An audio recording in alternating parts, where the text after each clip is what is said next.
What's up, everybody? Matt Gajeski here, back again with the Stokastic channel, talking some college football DFS ahead of week 8. Yes, week 8, and we have weekday football back. It's the Wednesday edition.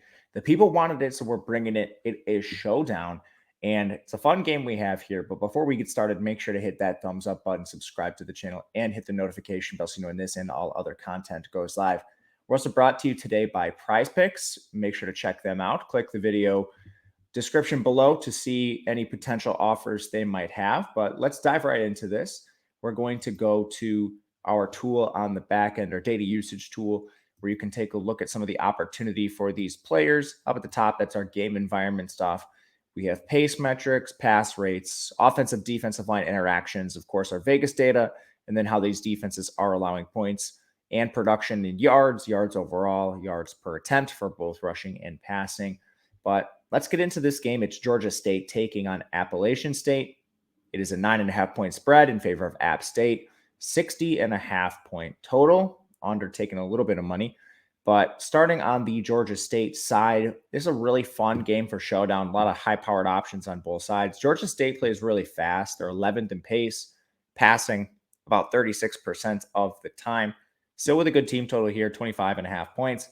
Darren Granger's been pretty solid this year overall, and I think he makes for a pretty decent captain option today.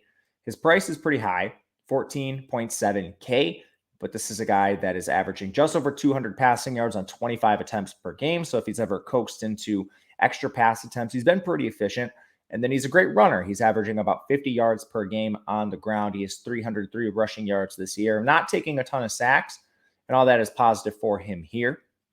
If you want to play him at captain, I think that's completely fine. We'll talk about a ton of value plays on this slate. So I think he's probably a top 2 option there, depending on the way injuries break, which we'll also talk about. But Granger's solid overall, not too many holes to poke. Only the team total really working against him. In the backfield, you have a timeshare between Tucker, Gregg, and Jameis Williams. For the most part, this backfield's ebbed and flowed a little bit this year. The one consistent player has been Tucker Gregg. He's 10.5K. I think that's completely fine. This is a run-heavy team. And when they're in competitive games, you're going to see a lot of work from him. He averages nearly 17 touches per game. He isn't involved in the pass game, but that's kind of a staple of the offense. Not any knock on him. Jameis Williams actually has the only targets for this team, but if you look at routes, they're actually pretty identical between Gregg and Williams. So it seems like small sample variance. Just know that neither of these backs are really going to catch a lot of passes, but upside certainly there on the ground. They run a ton. Jameis Williams was kind of in the doghouse earlier this year. In their 4th and 3rd most recent games, he was actually out-touched by Marcus Carroll. But in the last 2, he's out-touched Carroll pretty convincingly. Again, he does have the only targets for this backfield this year. Pretty efficient as well. He's averaging just shy of 70 rushing yards per game, 67.5 on only 12 touches. That's with the limited opportunity. But Marcus Carroll is there. Only 1 touch in their last game. He averages 6.2 touches per game. He was above that in each of the 3 prior before the 1 touch last game. He fumbled on it. So I think this is probably just a doghouse thing for Carroll. I would expect him to come back and have some involvement in this backfield. But again, it's first Gregg, second Williams, third Carroll, in my opinion. And I think we can find some better value plays than Carroll overall. He's just a GPP large field play, in my opinion.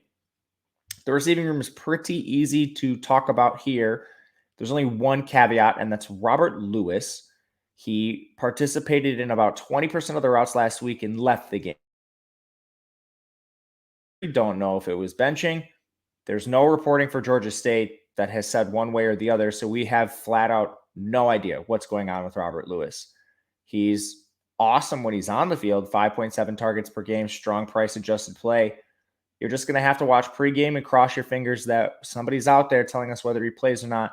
The Georgia State beat has actually been pretty good about telling us who's playing for the most part. It's not always great, but it's okay. So I think we'll get this news, but I'm not sure. If you don't want to mess with it, you can always go to Jamari Thrash, who's their leading receiver, 84 yards per game on 7.8 targets. He's an absolutely fine play. And Josias Credle at 3.9. He took over for the injured Terrence Dixon really early this season. Terrence Dixon's not coming back, but Josias Credle, he's now potentially going to be their wide receiver too, depending on the status of Lewis, and he's going to be an every down player regardless. 4.2 targets per game. That's jumped to 6 targets per game without Terrence Dixon, 37 yards per game. He's highly involved in the offense, and he's one of the best value plays on the entire slate. If Robert Lewis does, in fact, miss this game, we'll see Creddle step up, but then Talik Williams should be the next man up. About an 80% route participation, 3 targets for him immediately once Robert Lewis left the game. I think you probably just go to Creddle, but if you absolutely can't do it, you need to play a guy who's 2,100 or cheaper. Talik Williams would fit into lineups pretty easily. And then last thing to note here, the tight end position's a mess. Aubrey Payne is yet to make his debut. They've said that he's not out for the year. So we don't know when this is happening. You're just going to have to watch pregame warmups. When he does play, he's the tight end 1. But they made a change at tight end last game. And this could be injury related. Again, we don't have the best reporting here. But Chris Bird kind of hit the bench for Amon Green. Amon Green saw 2 targets. The routes heavily favored him, which is a drastic difference from what we saw early in the year from Georgia State. Again, I don't know if this is injury or what, but if we look at the routes here for Georgia State, Chris Bird, he didn't even see a target, and Amon Green, 97% of the routes last week.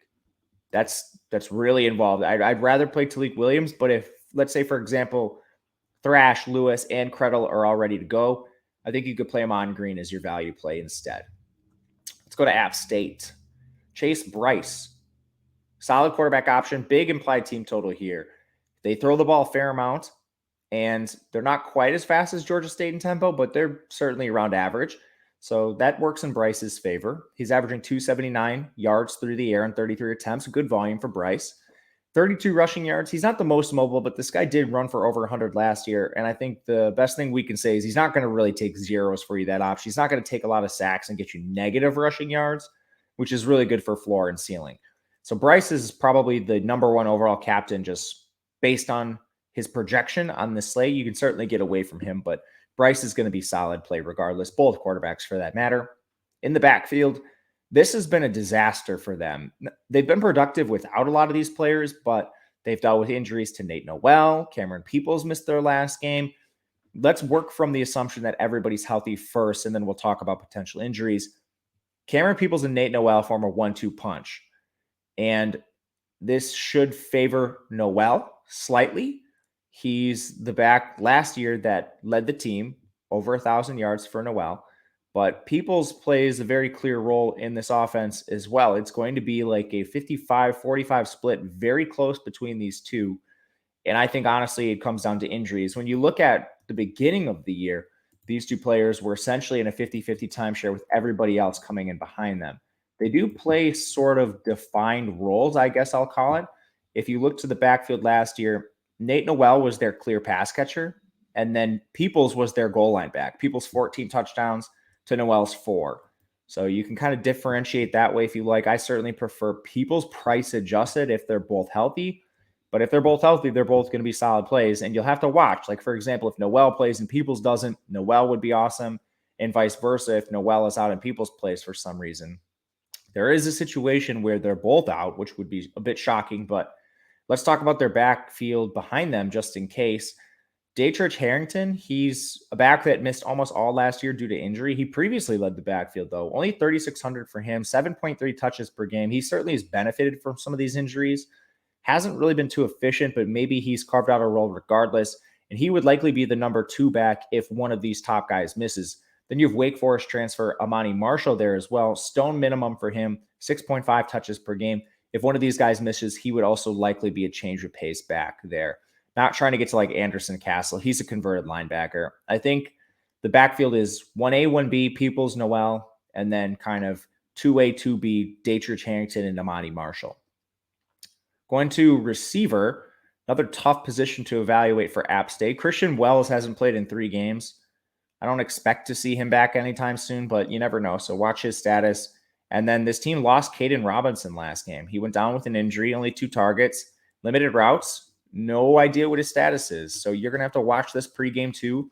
It's a really tough injury slate. And if you don't have the appetite for these things, and some of you, when your players get ruled out on Twitter without beat reporting, you get pretty mad. This might not be the slate for you, but I'll just say everybody's working under the same parameters. You're just as likely to have a player out as anybody else, assuming nobody's working with inside information. But anyway, Caden Robinson, 25% route share before the injury. We'll see. He is a top 3 receiver on this team when active, so just watch that. Christian Horn and Deshaun Davis should be the top 2 guys. Now, really regardless whether Robinson plays, but if he doesn't play, they're in line for even more opportunity. They average 5.8 targets per game. That's Horn, and 5.3 for Davis. Horn has the better receiving numbers, 408 yards this year to Davis's 315. With that said, Davis is significantly better in terms of price. Christian Horn's at 14.1K. Davis is at 6.9K. I'll just play Davis straight up. He has 2 more targets on the year than Horn. And you're saving nearly 10K in salary in the captain slot specifically. And then let's say Horn doesn't play. Let's say Robinson doesn't play here. Who's going to be the wide receiver 3?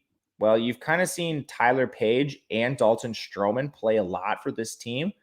Page sort of plays the backup slot role behind Davis, so I think the more likely replacement here is going to be Dalton Stroman.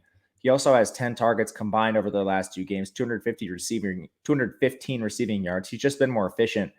Stroman would be the guy I go to if Robinson misses this game. Tight end is going to be a rotation. It's Henry Pearson, it's Eli Wilson, it's Miller Gibbs. I don't have a lot of interest in these guys. If I was targeting one, it'd be Pearson.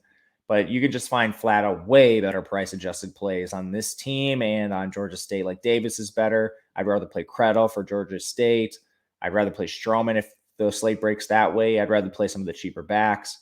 Just don't really see a reason to play the tight ends for App State outside of I'm looking for GPP leverage in the largest fields. He's not going to be owned. That's really the only case to be made. But that'll do it for us today. Let me know what you think in the comment section about these plays, these breakdowns. Would love to hear it. And before we get out of here, we do have an NBA promo going on for you guys right now. It's 10 days of Stokastic plus Platinum for $10. NBA season returned last night, so make sure to check that out. All the information is going to be in the video description below. But otherwise, you can also reach out to me on Twitter if you'd like. I'm at @_Kajeski. Thank you guys for watching, and we'll see you again next time.